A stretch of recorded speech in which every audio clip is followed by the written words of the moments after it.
오늘의 플러스 전환점에선 비트코인 그 미래를 짚어봅니다. 25년간 경제 전문 기자로 일해오신 김창익 작가 모셨습니다. 어서 오세요. 안녕하세요, 교수님. 예, 안경테 바꾸셨네요. 네, 교수님도 맞춰서 바꿨습니다. 예. 자, 최근 세계 금융시장이 큰 폭으로 오른 데 반해 유달리 비트코인 가격만 떨어지고 있는 것 같습니다. 이제는 고점 대비 거의 40% 가까이 떨어진 것 같은데 비트코인 얘기하면서 많은 분들이 뭐 30% 정도 조정은 받았던 적이 많다 이렇게 얘기를 했지만 이건 좀 과해서 요즘 근본적인 그 고민들까지 하시는 분들이 많은 것 같아요. 일단 최근 이렇게 많이 떨어진 배경 좀 설명해 주세요. 일단 여러 가지 이유가 있는데 그 월가화됐다, 기관화됐다라는 게 가장 큰 이유인 것 같아요. 그러니까 그 월가화됐다라는 거는 기관들이 선물 시장을 이용해서 네. 가격을 누르면서 이제 저가 매수의 기회로 삼는 거거든요. 그래서 지금 그 여러 가지 분석 보고서들을 보면 기관화, 월가화 그리고 손바뀜 현상이 이제 벌어지고 있는 걸로 이제 분석이 나오고 있습니다. 네. 아니 월가도 자기가 투자한 게 금액이 오르면 좋은 거 아닌가요? 일부러 가격을 누른다는 게 무슨 의미죠? 그러니까 월가가 자기 자산화 시킨다는 얘기는 특정 박스권 안에 묻어놓고 네. 그거를 계속 들었다 놨다 하면서 이제 저가 매수하고 이제 팔고 저가 매수하고 팔고 이런 거거든요. 그래서 장기적으로 보면 우상향을 지속적으로 이제 10% 20%씩 월가 자산이 하는데 박스권 안에서만 보면 등락을 계속 거듭하는 거죠. 어떻게 보면 월가의 트레이딩 방법은 박스권 안에서 움직임이 샀다 팔았다 하는 게 더 큰 수익이 되기 때문에 네네네. 지금은 그런 거에 좀 가격이 연동돼서 이런 흐름이 보이는 거 아니냐 이런 지적들이 있는 거군요.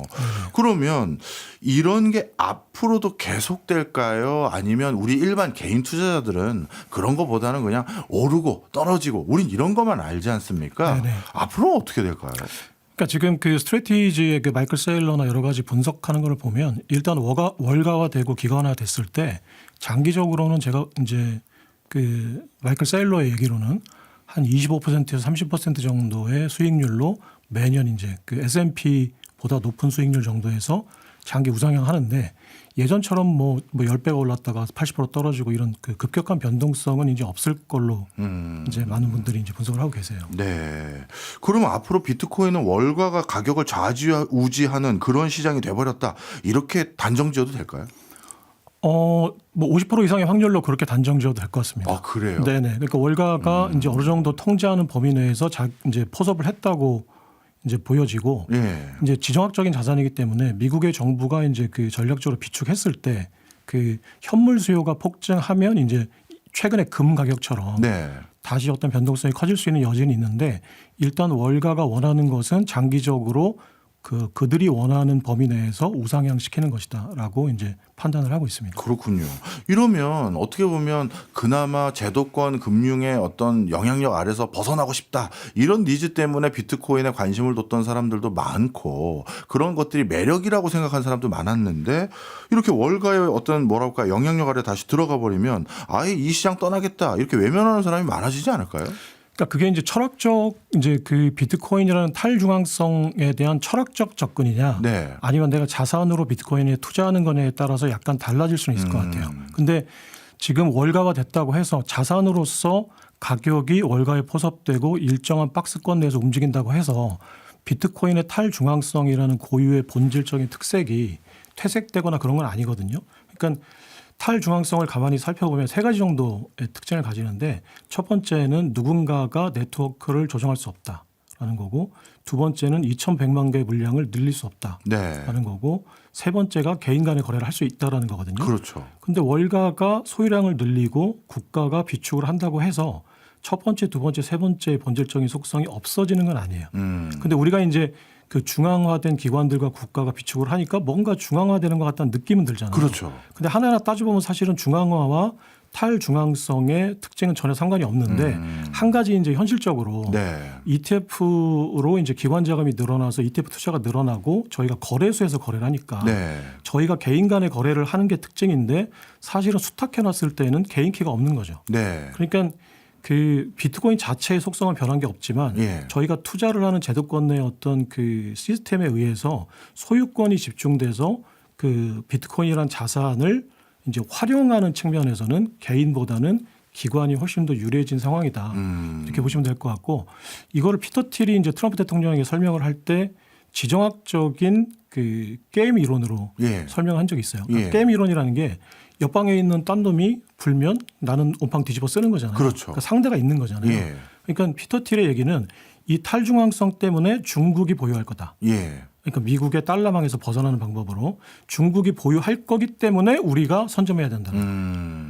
네, 이거는 탈중앙성 때문에 보유하는 거지 우리가 보유해서 탈중앙성을 훼손시키겠다는 게 아니거든요. 그러니까 국가들이 비축하는 이유는 지정학적인 요인 때문이라도 비트코인의 탈중앙성을 오히려 국가가 지켜줘야 되는 상황인 거죠. 그렇군요. 네네. 무슨 말씀인지 이해됐습니다. 그럼에도 불구하고 우리 개인들 입장에서는요. 네네.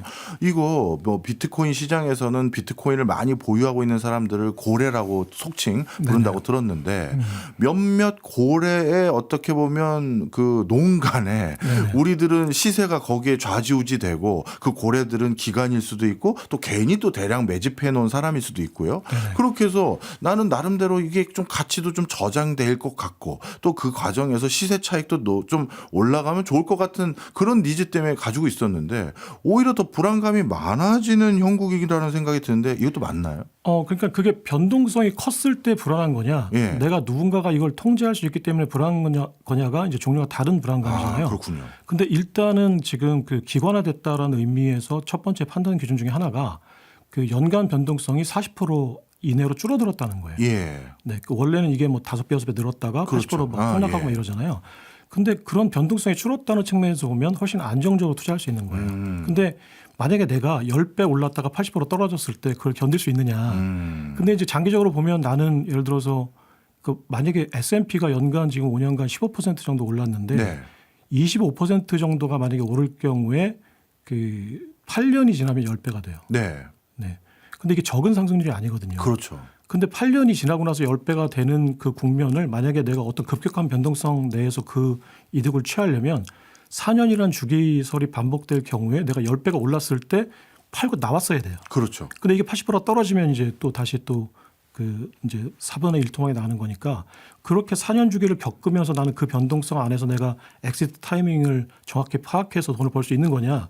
그게 아니라면 그냥 월가가 포섭된 상황에서 장기적으로 20% 이상 상승할 때 예를 들어서 난 10년 동안 묻어두고 10년 동안 난 10배, 20배 먹겠다.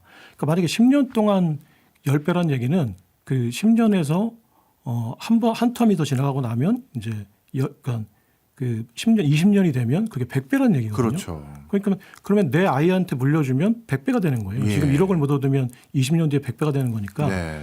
절대 작은 수익률이 아니거든요. 그러니까 변동성에서 내가 뭔가를 욕심을 내고 뭔가를 하겠다라고 개인이 기관을 상대로 내가 뭔가 하겠다는 거는 이제 어불성설이고 오히려 난 이 상황이 오히려 좋은 상황인 것 같다. 오히려. 네네.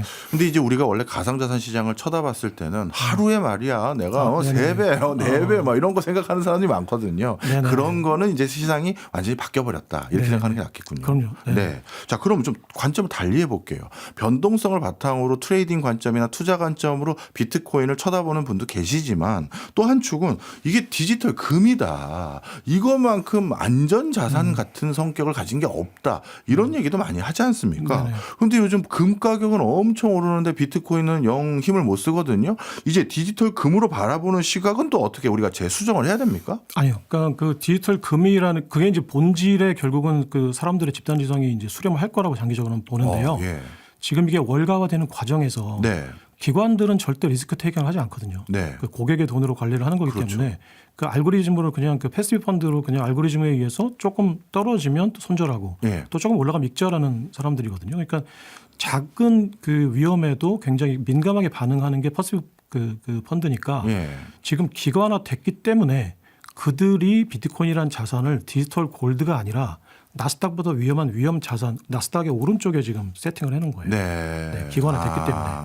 그렇지만 이게 이제 그 점점 더 변동성이 줄어들고 그들도 월가의 기관들도 이게 그 본질적인 속성이 디지털 골드고 희소하고 이제 그 금이라는 어떤 속성으로 수렴할 거다라고 이제 인식이 확산되고 나면 그 변동성이 줄어든 만큼 이제 그 금으로 수렴을 했거든. 근데 지금은 이제 극단적인 위험 자산으로 월가가 세팅을 해놓고 있다. 그렇군요. 과도기라고 생각합니다. 네, 월가의 입장은 말씀 주셔서 정리가 된 것 같고요. 미국 정부 입장도 한번 들어보겠습니다. 비트코인을 본인들이 여러 가지 불법적인 것으로 활용되는 걸 압수해서 보관하고 있는 거, 이거 절대 팔지 않겠다. 우리 가지고 있겠다 이 얘기도 했었고, 그리고 비트코인을 뭐 비축 자산으로 두겠다 이런 것들도 추진하고 있는 게 사실 미국 정부인데, 그런데 베센트 장관이 얼마 전에는 비트코인 폭락한 거 절대 우리 구제 안 한다 이렇게 선을 확 그어버렸거든요. 그러면 이 비트코인에 대한 미국 정부의 입장은 우리가 어떻게 정리해야 됩니까? 일단 스콧 베센트 재무장관의 발언을 해석한 거를 제가 재해석을 하면 예. 스콧 베센트 재무장관한테 하원 그 금융위원회 그 국회의원이 그 의원이 뭐라고 물어봤냐면 지금 비트코인이 폭락해서 재무 전략을 펴고 있는 회사나 수탁기관들, 거래소들 네. 이런 거래소들이 재무 상황이 상당히 안 좋아졌는데 금융위기 때처럼 가로 열고 금융위기 때처럼 베일아웃을 할 거냐, 네. 그러니까 구제금융을 해줄 거냐라고 물어봤어요. 그러니까 그 물음에 대해서 베센트 재무장관이 원론적인 대답을 한 거예요. 뭐라고요? 무슨 얘기를 했냐면 네. 그 재무장관으로서 금융안정위원회 위원장으로서 법률적으로 내가 그들을 구제할 수 있는 근거가 없다. 아, 근거가 없다는 네, 뜻이군요. 왜냐하면 지금 크레디트 법안 통과도 안 돼 있고 예. 아, 그렇죠. 비트코인에 대해서 미국 금융권과 재무부가 어떻게 다뤄야 될지에 대한 법률적인 근거가 없는데 예. 지금 그 관련된 투자회사나 수탁기관들이 상황이 안 좋다고 해서 내가 법에 없는 그 구제 금융을 해줄 수가 없다라고 얘기한 거예요. 그러니까 쉽게 얘기하면 대답을 안 한 거예요. 네. 하나만한 대답을 한 거예요. 네. 그러면 언론에는 스콧 베센트 재무장관이 하나만한 대답을 했다 이렇게 쓰는 게 팩트죠. 근데 언론에서는 그 스콧 베센트 재무장관이 비트코인을 배신했다, 버렸다, 구제금융 안 한다라고 네. 쓰니까 마치 그 전략 비축을 하지 않겠다, 뭐 돌아섰다, 배신했다 하는 것처럼 돼 있는데 스콧 베센트 재무장관, 그러니까 청문회 같은 거 많이 보셨잖아요. 거기서 무슨 얘기를 합니까? 두리뭉실하게 대답하잖아요. 그러니까 지금 나는 그런 법적 근거가 없고 현재로서는 아무것도 할 수가 없다. 하지만 그 뒤 이어서 금을 재평가하거나 그 세금 중립적인 방법으로 비트코인 비축할 수 있는 방법을 지속적으로 찾고 있다라는 얘기를 했어요. 아, 그 뒤에는요. 또. 사실은 그게 방점이거든요. 세금 중립적인 방법으로 비트코인 살 수 있는 방법을 그 똑똑한 사람들이 찾아내라고 그 트럼프 대통령이 작년 3월 6일 행정명령을 했고 예. 찾았어요. 예. 근데 지금 타이밍을 보면서 이제 아직 발표는 안 했는데 저는 올해 7월 4일 이전에 발표하거나 액션을 취할 거라고 생각해요. 왜 7월 4일 독립기념일 전입니까? 그러니까 지금 트럼프 대통령은 그 7월 4일 독립기념일을 그러니까 11월 9일에 있는 중간 선거에 예. 중간 선거를 향한 네. 그러니까 큰 이벤트. 네, 큰 이벤트. 그 이벤트의 클라이막스라고 생각하는 거예요. 예. 네, 그래서 지금 여러 가지 그 이벤트들을 그러니까 국민들을 모아서 이제 그 마가를 결집할 수 있는 여러 가지 이벤트를 구성하고 있는데 예. 그 중에 하나가 비트코인 액트를 실행하는 거. 그 두 번째가 이제 트럼프 계좌라는 거를 시행하는 거예요. 네. 트럼프 계좌는 뭐예요? 그러니까 그 2025년부터 그러니까 그 7월 4일부터 그 발표한 날로부터 2028년 트럼프가 퇴임할 때까지 예. 태어나는 미국 시민권자 모든 아이에게 네. $1,000짜리 계좌를 만들어줘요. 네. 그리고 그 $1,000짜리 계좌를 개인 자산운용사들이 S&P 등 안전자산에 투자를 해요. 복리로. 네. 그래서 18살이 되면 그 계좌를 쓸 수 있게 해주는 거예요. 예. 근데 지금 그 계좌를 만약에 S&P 지수에 투자해서 15%의 수익을 얻으면 예. 그게 $12,000가 돼요. 근데 거기에 민간들이 매칭해 줄 수 있어요. 그러면은 또 예를 들어서 이제 내가 JP모건을 다닌다.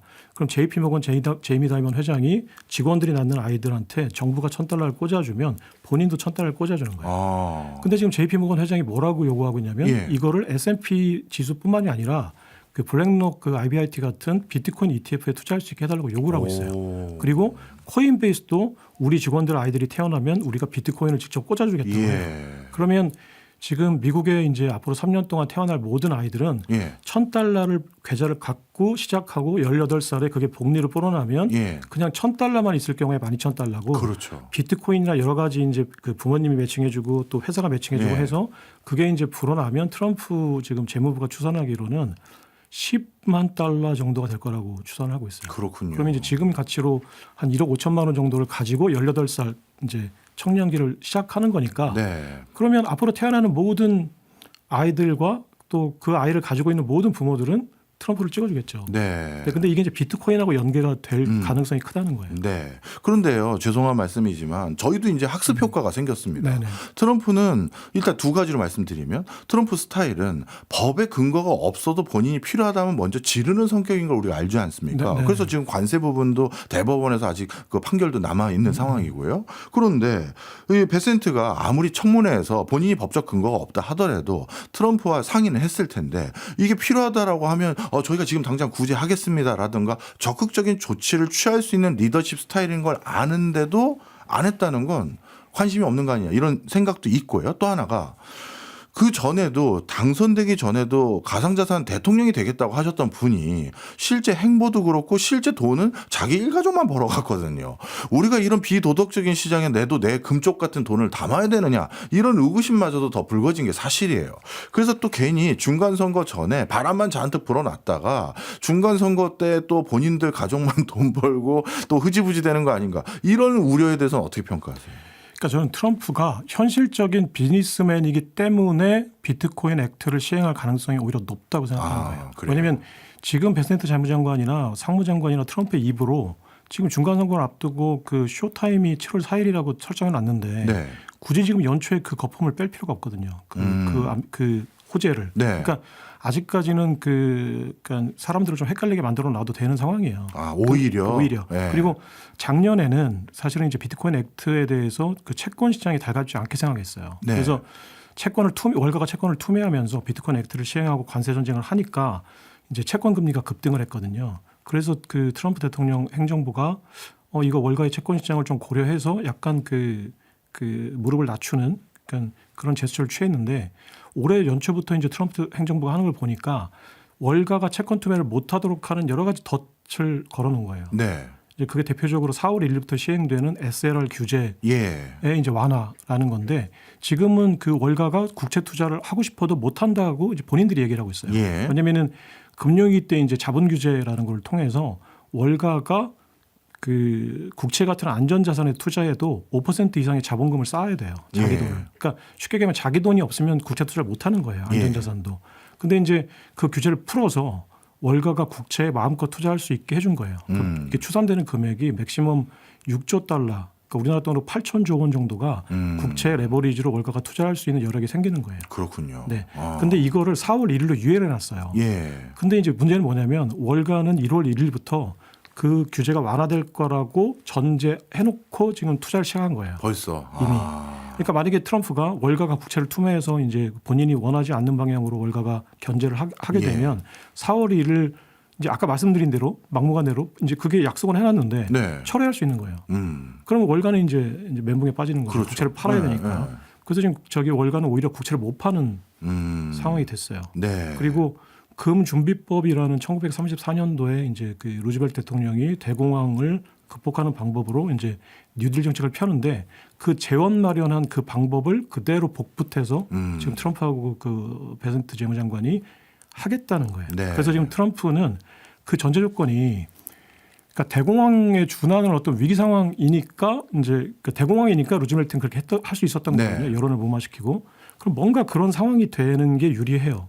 그런 상황이 아니어도 할 수는 있지만 그러니까 여론을 무마시키려면 그러니까 오히려 더 명분이 생긴다는 거죠. 네, 뭔가 지금 막 혼란스럽고 지정학적으로 혼란스럽고 전쟁이 막 날똥밭듯 하고 국채 수익률이 급등하고 해서 이제 뭔가 비상조치 같은 이제 비상조치를 내리면 이제 그 금준비법을 발동해서 뭔가 할 수 있는 이제 여력이 되거든요. 그러면 그렇게 해서 금을 재평가해서 2조 달러 정도의 재원을 마련해서 세금 중립적인 방법으로 비트코인으로 스와핑을 해서 이거를 가치를 또 늘리겠다라는 게 이제 스콧 베센트 재무장관이 국리에 낸 이제 세금 중립적인 방법으로의 비트코인 비축 방안인데 이 방안을 지금 SNS나 이제 그 CNBC 같은 데서 이제 베센트 재무장관이 하는 얘기를 쭉 종합해 보면 이걸 하겠다는 거예요.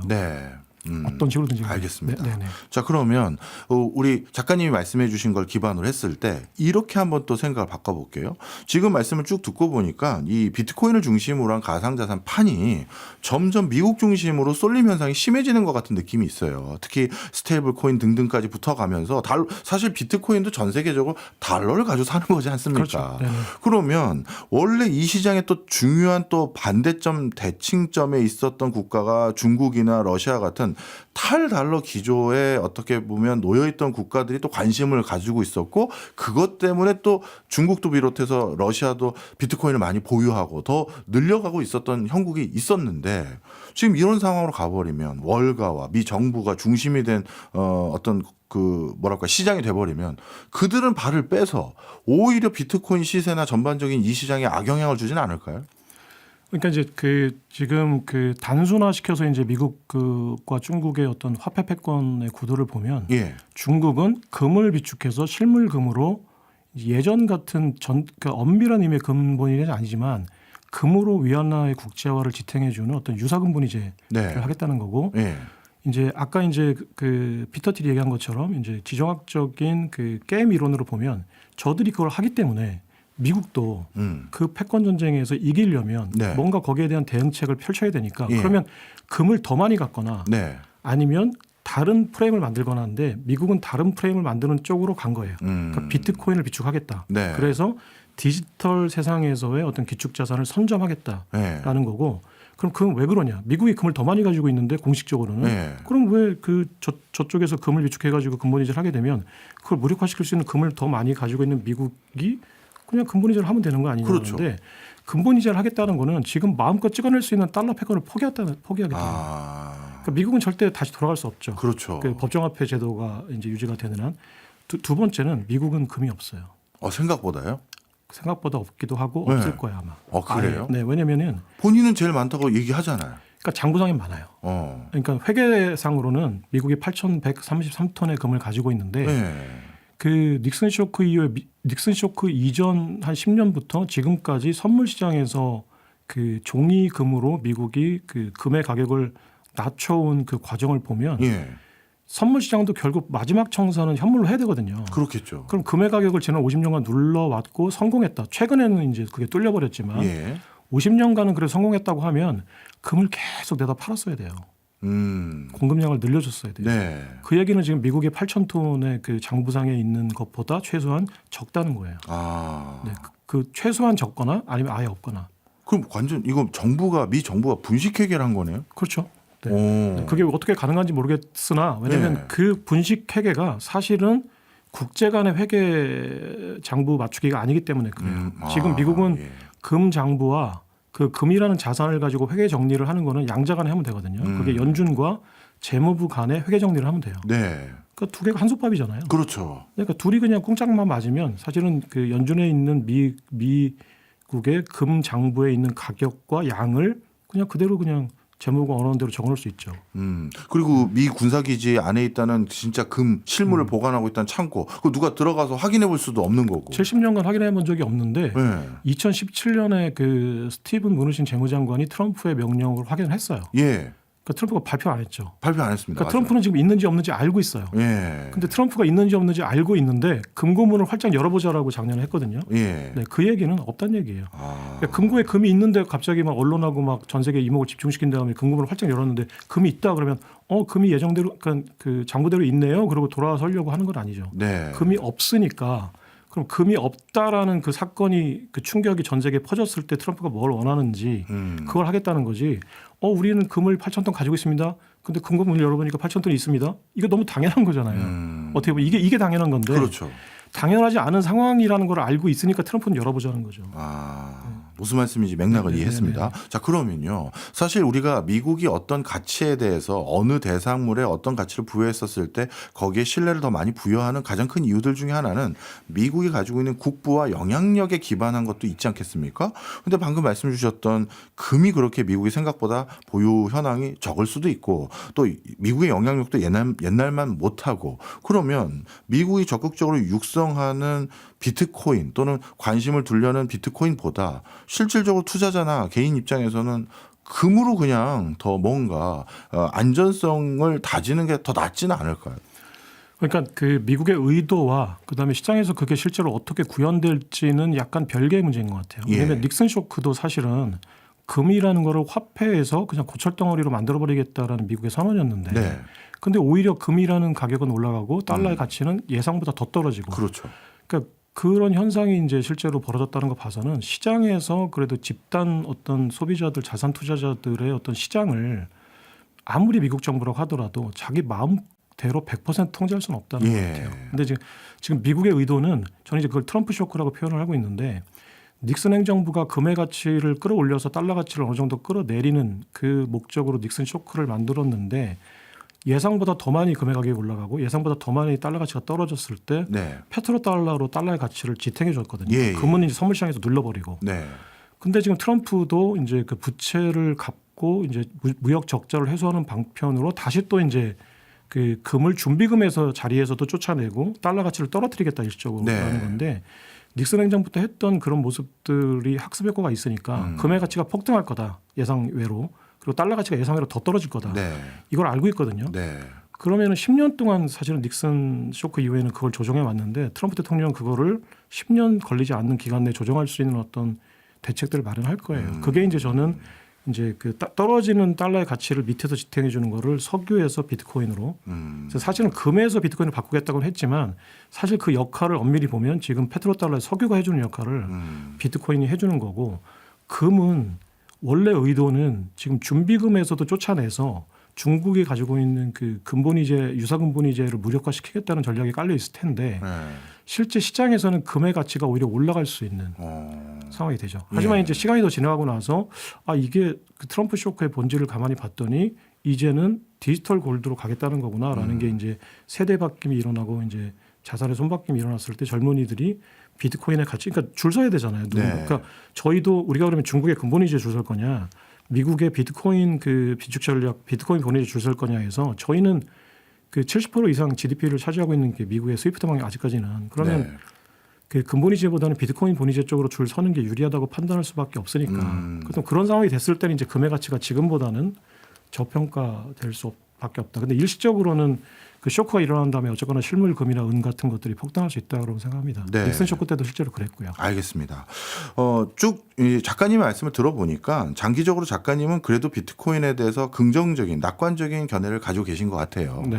뭐 그런 분에게 이런 질문이 어떻게 받아들여질지 모르겠습니다만 이번에 비트코인이 한 뭐 2억 코앞해서 다시 1억 또 깨지는 상황으로 폭락을 한번 했거든요.